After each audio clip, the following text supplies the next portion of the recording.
ሰላም ቤተሰቦች እንዴት ናችሁ? ዛሬም እንግዲህ እንደተለመደው ለእናንተ ይመጥናል ብያሰብኩ የተለያዩ አሪፍና አዳዲስ መረጃ ያላችሁን ቪዲዮዎች ይዤላችሁ መጥቻለሁ። ቪዲዮውን እንግዲህ እንደተለመደው ላይክ በማድረግ ጀምሩ። ሀሳብ አስተያየት ካላችሁ ደግሞ ኮሜንት ላይ አስቀምጡልኝ። ይህንን ቻናል ደግሞ ሰብስክራይብ አላደርጋችሁ ሰብስክራይብ ቻናሉን ተቀላቀሉ። ወደ ቪዲዮ ተወዳጁ ድምጻዊ አስጌ ዴንዳሾ እንግዲህ ሰሞኑ በሴቶችና በፍቅር ዙሪያ የሰጠው መግለጫ አለ። ምን ይመስላል የሚለው ነገር እንከታተል። ድምጻዊው በዚህ ሰዓት ከፍተኛ ትችትን እያስተናገደ ይገኛል። ድምጻዊው አስጌኝ ወይም አስጌም በርካቶቻችሁ እንደሰማችሁት በፍቅር ያበደች ሴት ካሳያኝ እኔ የማይሞት ሰው አሳያለሁ በሚል እንግዲህ በትናንትናው ዕለት በማህበራዊ ሚዲያው ያሰራጨው መልእክት እንግዲህ የተለያዩ በርካታ አስተያየቶች እየተሰጡበት ይገኛል። ሁሉንም ሴቶች ባንድ ላይ መፈረጅ አልነበረበትም በሚል እንግዲህ በርካቶችም ትችትንም አስጌ እንግዲህ እየሰጡበት ይገኛሉ። ይህ ታዲያም ሴት ልጅ በፍቅር አታብድም ምክንያቱም ሰው አታፈቅርም የሚለው ንግግሩ በርካቶች ሲስማሙበት፣ በአንጻሩ ደግሞ በርካቶችም ተችተውታል። እስኪ በዚህ ጉዳይ እናንተስ እስኪ በጨዋነት አስጌ በሰጠው ጉዳይ እንግዲህ አስተያየታችሁ ስጡበት። እስኪ በሌላ በኩል ደግሞ ጎረቤቱን ቻርጅ አድርግልኝ በሚል ተልካሻ ምክንያት አላረግም ሲለው የጎረቤቱን ህይወት እንግዲህ በአሰቃቂ ሁኔታ እንዲያልፍ ያደረገው ግለሰብ እንግዲህ ሰሞኑን መወራሪያ ሆኗል። ሞባይልን ቻርጅ አርጉልኝ አታርጉልኝ በሚል ጸብ የህይወት መጥፋቱን ተከትሎ 3 ዓመት ብቻ ፍርድ መሰጠቱ አነጋጋሪ እንደሆነ የሚታወቅ ነበር። ታዲያ የሸካ ዞን ከፍተኛ ፍርድ ቤት ማብራሪያ ሰጥቷል። ነገሩ እንዲህ ነው። ሟች ወደ ገዳይ ቤት ስልኬን ቻርጅ አርጉልኝ ብሎ ጎራ ይላል። ገዳይም በዚህ አጋጣሚ እናደርግልሃለን አናደርግም በሚል አምባጓሮ ይፈጥራሉ። ሟች የገዳይን እናት በጦር ይወጋና እንዲሁም ደም አፈሳለ ገላቸዋል የሚል ዛቻ ይፈጥራል። በዚህ ሁኔታ ውስጥ ነበር እጅግ ቅልጥ ወዳለ ጸብ ውስጥ ተገብቶ ገዳይ ዱላ አንስቶ ሟችን ጭንቅላቱን የመታው። በዚህ ሁኔታ ውስጥ ቻርጅ አርጉልኝ ብሎ የመጣው ግለሰብ ህይወቱ ያልፋል። ታዲያ ገዳይም በህግ ቁጥጥር ስር ይውልና የሸካ ዞን ፍርድ ቤት ይቀርባል። ሸካ ዞን ፍርድ ቤትም ግራ ቀኙን ካጤነ በኋላ ይህ ሁሉ የተደረገው ሆን ተብሎ ስላልሆነ ሟች እየዛተና ደም በማፍሰስ ብዙ ነገሮችን ሲናገር ስለነበረ ከመጠን በላይ ለመከላከል ባረጉት ነገር ብቻ መወንጀል አለባቸው። የድንጋጌ አንቀጽ 541ን ጠቅሶ 3 ዓመት ብቻ ይፈርድበታል። በዚህም የተነሳ ብዙ ሰዎች ቅሬታቸውን አሰምተው እንዴት ሰው ለገደለ 3 ዓመት ብቻ ይፈረድበታል ጥያቄያቸው ነበር። የሸካ ዞን ከፍተኛ ፍርድ ቤትም ይሄንን ብሏል። ገዳይ ሆን ብሎ የገደለው ሳይሆን ራሱን ለመከላከል ስለሆነ ከፍተኛ ራስ በመከላከል በሚል ድንጋጌ 3 ዓመት ፈርድበታል እንጂ ሆን ብሎ ለመግደል አልሄደም። እንዲሁም ሟች ባነሳው ጸብ በተደጋጋሚ ደም ለማፍሰስ ህይወት ለመቅጠፍ እየዛተ ስለነበረ ራሳቸውን ለመከላከል ሲጥሩ ከፍተኛ እርምጃ ወስደዋል እንጂ ሆን ብለው ሰውን ለመግደል ስላልጣሩ ይህን ውሳኔ ወስነናል ብለዋል። እናንተስ ይህንን የፍርድ ሂደት እንዴት ትመለከቱታላችሁ? ኮመንት ላይ ሐሳባችሁን መከተብ እንዳትረሱ። ሰናይ ቀን ይሁንላችሁ። ይህ የሚኖረው ሰላም። እስቲ አሁን ደግሞ አንድ የኦርቶዶክስ መምህራችን ስለ ሰይጣን የሚለን መግለጫ አለ። እሱን ተከታትለን እንመለስ። ሰይጣን እንግዲህ የሲኦል ካቦ ነው እያለ ነው። ሰይጣን ሲኦል ውስጥ እኮ ካቦ ነው፣ ቀድሞ የገባ እስረኛ እንደማለት ነው። ምንድነው ስልጣኑ? ምንም ስልጣን የለውም። እሱ ተገራፊ ነው፣ እኛንም ደግሞ ገራፊ ነው። ሲሳል ግን ሲኦል ላይ እሱ ስልጣን ኖሮት እኛን እየተቀበለን አይመስል። አሁን እንደዛ ነው ይመስላል። ሲኦል የሱ ግዛቱ ተደርጋ አሁን ይሄ ሪፕሬዘንቴሽን ስዕላቶቻችን የሚሳሉበት መንገድ በነገራችን ላይ አክቹአሊ ነገሮችን በቃ ምንም ነገር ሳይጎል ይገልጻሉ ለማለት በሚልበት መንገድ አይደለም። ግዛት ኖሮት ምናምን ነገር የሚሳለው ስፍራ እንደሆነ ሲኦልን እንድናቀው ነው። ዝም ብሎ ኢማጂኔሽን አይደለም። ሲኦል የለም ብሎ የሚያምን እኮ ሰው ስላለ እንዴት እግዚአብሔር የፈጠረውን ይኮንናል? ሲኦል እሳትን አዘጋጅቶ እንዴት ይማግደናል ይላል። ያዘጋጀው ላንተ አይደለም ለሰይጣን ነው፣ መቀጫው ነው ይላል እኮ ቃሉም ላይ አይደለ? ለነሱ የተዘጋጀ ነው። አዎ ለነሱ ለሰይጣንና ለመለክቶቹ የተዘጋጀው እሳት ነው የሚለው እንጂ ምናልባት አንተም ብሎ የተጨመረ ምንም አዲሽናል ቃል የለም። ግዛት እንዳለው ለማሳየት ነው። ብዙ የሚሆኑት ሰራዊት አጋንንት መሆናቸውን ለማሳየት ነው። ነፍሳትን ሲስቡ የምታያቸው ጭካኔያቸውን ሪፕሬዘንት ለማድረግ ነው። ማለት እነሱም ታሳሪ ሆነው ለሌላ ታሳሪ አይራሩ። አሁን ቢያንስ እንኳን እኮ እስር ቤት ውስጥም ትንሽ ሰንበት ያለ እስረኛ ክፉም ቢሆን እንዲህ አድርግ ለመውጣት ምናምን ነገር ደግሞ ይላል። ከራሱም ጋር የሆነ ነገር እሱ አይደለም። እሱም ስለማይወጣ እንድትወጣ አይፈልግም። ከሲኦል እስራት ነፃ የወጣንባት ያቺን የትንሳኤውን ብርሃን እኮ ለሰይጣን ውርደቱ የሆነችው እኮ ለዛ ነው።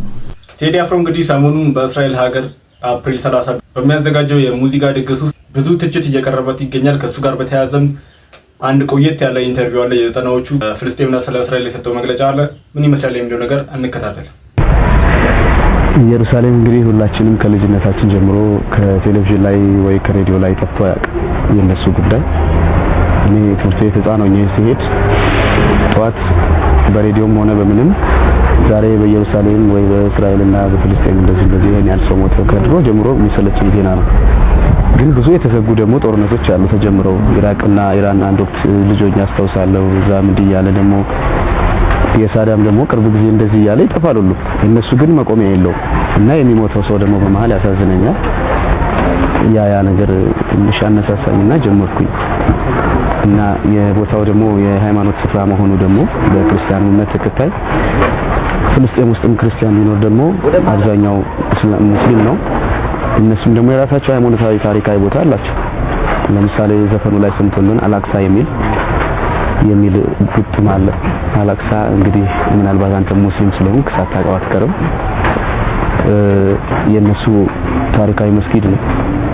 ነብዩ መሐመድ ቡራቅ በሚባል ፈረስ ላይ ያለው እርግብ የሚመስል ስዕሎች ብዙ ጊዜ አለ። እንደውም እዚህ ሙስሊሞች በሱ ወደ አርሽ ወደ እግዚአብሔር ማረፊያ ሄዶ ያው ከዛ እግዚአብሔር ተቀብሎ የመጣው ወይም ከአላህ ይስናልና እነሱም ታሪካዊ ቦታቸው ነው።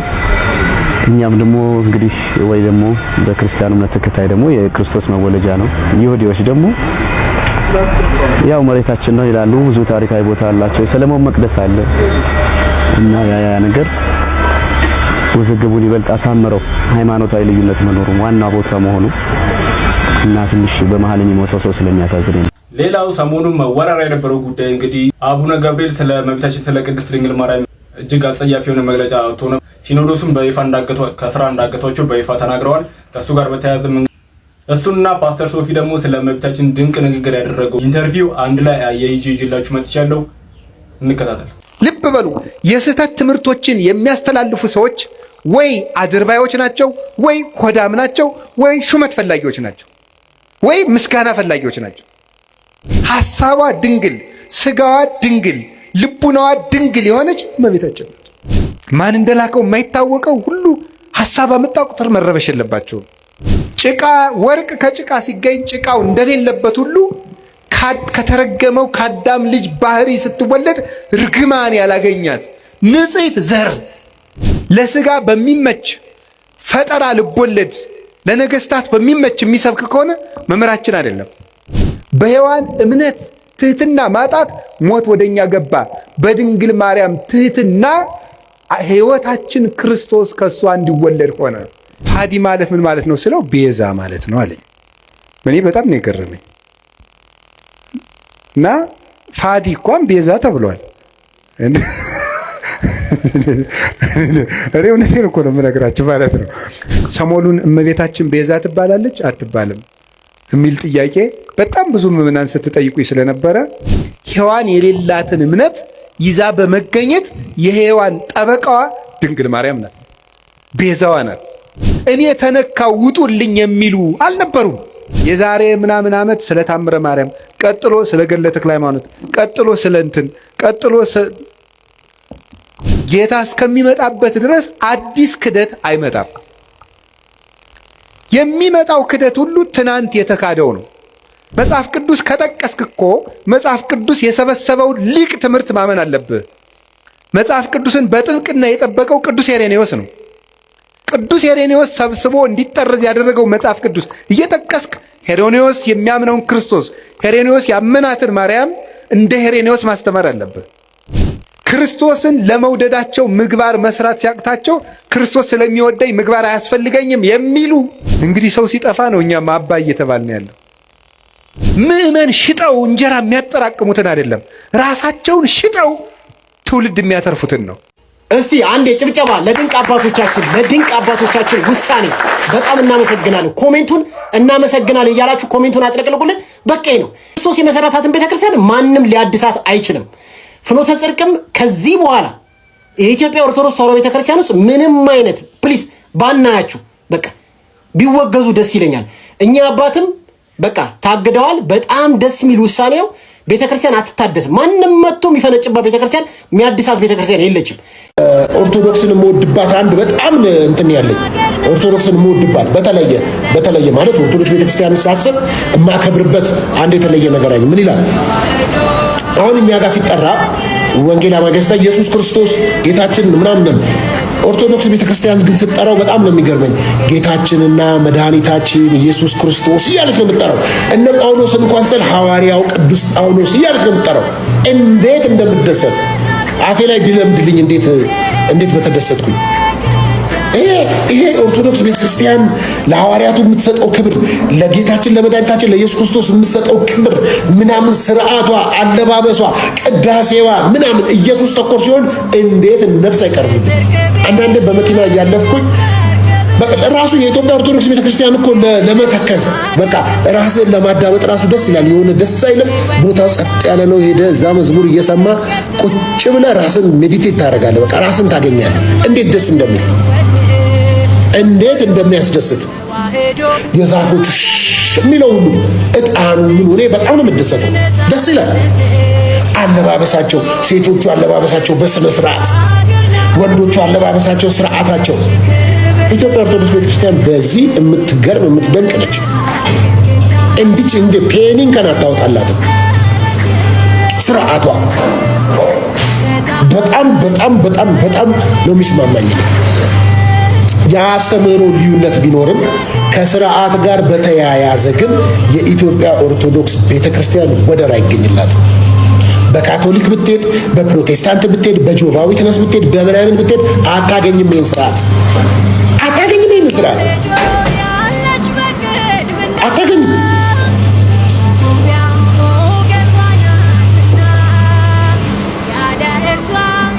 ስለ ማርያም እያሉ ያካፍላሉ። ስለ መብርሃን እያሉ ያካፍላሉ። ስለ እግዚአብሔር እያሉ ያካፍላሉ። ስለ መድኃኒታችን ስለ ጌታችን ስለ ኢየሱስ ክርስቶስ ይኸው እያሉ ያካፍላሉ። መልካሞች ናቸው። መልካሞች ናቸው። ጥሩዎች ናቸው። እዚህ ላይ ደግሞ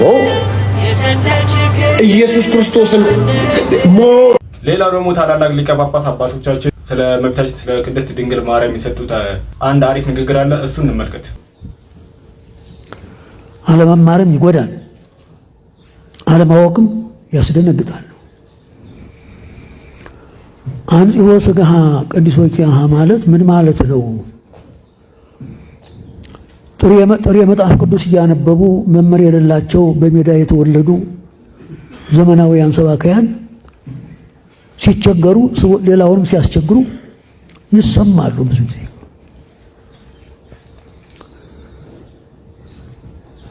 ድንግል በተፈጥሮዋ እንኳን ከአካሏ የሚወጣ ስሜትም የለባትም። አልብኪ ነውር ወይም እንትኒ ላዕሌኪ ማለት ምን ማለት ነው?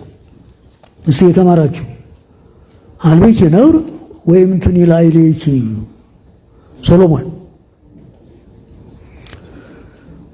አንጽሖ ሥጋ የተባለው ሰው እንደመሆኗ እሱም ባለቤቱ ጌታችን መድኃኒታችን ኢየሱስ ክርስቶስ እናትና ልጁ ሥጋ ተዋሂደዋል። እህል ውሃ በሚቀምሱበት ጊዜ ስንዴ ወይም የወይን እሸት ይመገቡ ነበር። ይመገቡ እንጂ ሰብአዊ ባህሪያቸው እንደኛ ተለውጦ ከአካላቸው የሚወጣ ነገር የለም። ለምን? ባህሪ መለኮቱ አቃጥሎ በላበት ይጠፋ ነበረ ይላል። ይሰማችኋል? ግን ከአካሉ ወይም ከአካሏ የሚወጣ ነገር እንደኛ እንደ ፍጡራን እኛ የበላነው የጠጣነው ተለውጦ አሰሩ ወጥቶ ይወድቃል። ንጥሩ በደም ስር ገብቶ ኃይል ይሆነናል፣ ደካሞች ስለሆነ። እነሱ ግን ግዙፍ ሥጋ የሚዋሃዱም ሰው መሆናቸውንም ለማረጋገጥ ቢበሉም ቢጠጡም መንፈስ ቅዱስ አቀባም ከርሰ እማ ይላል። ከእናቷ እማ የተባለችም ደግሞ ሔዋን ናት፣ ሐና አይደለችም። ከሔዋን ከእናቷ ወይም ከአባቷ ከአዳም ባህሪ ጀምሮ ቤተሰቦች እንግዲህ ለዛሬ ያስኳቸው ቪዲዮዎች እነዚህ ይመስል ነበረ። አሪፍ ቆይታ እንደነበረ እርግጠኛ ነኝ። ቪዲዮ ላይክ ሳታደርጉ ጀመራችሁ አሁንም ላይክ አድርጉ። ሐሳብ አስተያየት ካላችሁ ደግሞ ኮሜንት ላይ አስቀምጡልኝ። ይህንን ቻናል ሰብስክራይብ በማድረግ ቻናሉን ተቀላቀሉ። በቀጣይ አሪፍ ቪዲዮዎች እስከምንገናኝ ድረስ መልካም ጊዜ